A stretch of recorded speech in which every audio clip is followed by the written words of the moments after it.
بسم اللہ الرحمن الرحیم۔ سیرت النبی، امام زرقانی رحمۃ اللہ علیہ کی تحقیق۔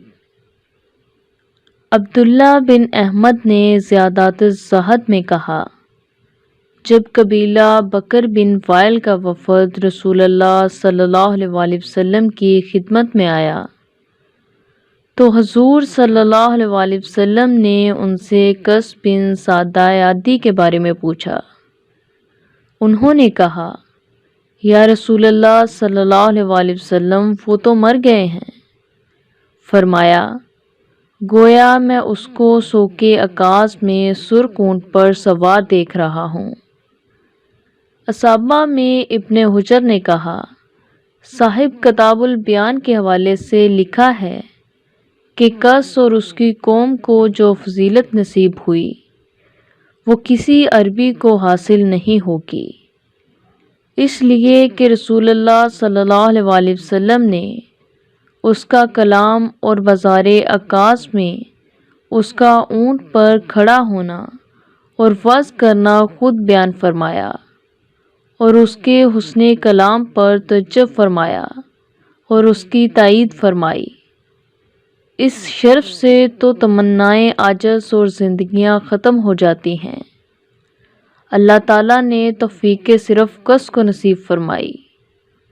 اس کی عقیدہ توحید، اظہار اخلاص اور ایمان الواسط کی تفعیل، اس لیے قس بالاتفاق خطیب العرب تھا، اور زید بن عمرو بن نفیل سعد بن زید کے والد تھے۔ سید عشرہ مبشرہ میں سے ایک ہیں۔ حضرت عمر بن خطاب رضی اللہ تعالیٰ عنہ کے چچا بھی ان لوگوں میں سے تھے جنہوں نے توحید طلب کی، بت پرستی ترک کی اور شرک سے کنارہ کش رہے اور بعثت سے پہلے فوت ہوئے۔ ابن سعد اور الفاقی نے عامر بن ربیعہ سے روایت کی، جو بنی عدی بن کعب کے حلیف تھے، کہ مجھے زید بن عمرو نے کہا، میں نے اپنی قوم کی مخالفت کی اور حضرت ابراہیم و اسماعیل علیہ السلام کی ملت کی پیروی کی اور جس کی وہ بندگی کرتے تھے، اور اس قبیلہ کی طرف رخ کر کے نماز پڑھتے تھے، اور میں اولاد اسماعیل میں ایک نبی کے مبعوث ہونے کا منتظر تھا۔ میرا خیال ہے کہ میں اسے پا نہ سکوں گا۔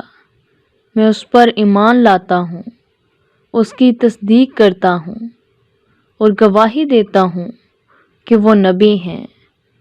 اگر تمہاری زندگی دراز ہو تو میری طرف سے ان کو سلام عرض کر دینا۔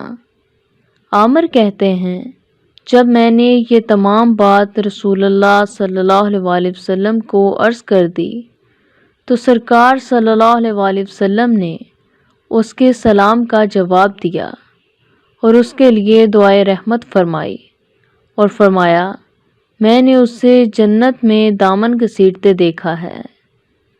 زبیر بن بکار نے عروہ سے روایت کی، ہمیں پتہ چلا ہے کہ زید شام میں تھا، اس کو نبی کریم صلی اللہ علیہ وسلم کے ظہور کی خبر پہنچی، وہ آپ کی خدمت اقدس میں حاضری کے لیے آ رہا تھا کہ زمین بقا میں قتل ہو گیا۔ ابن اسحاق نے کہا، جب علاقہ خم کے درمیان آیا تو لوگوں نے اسے قتل کر دیا۔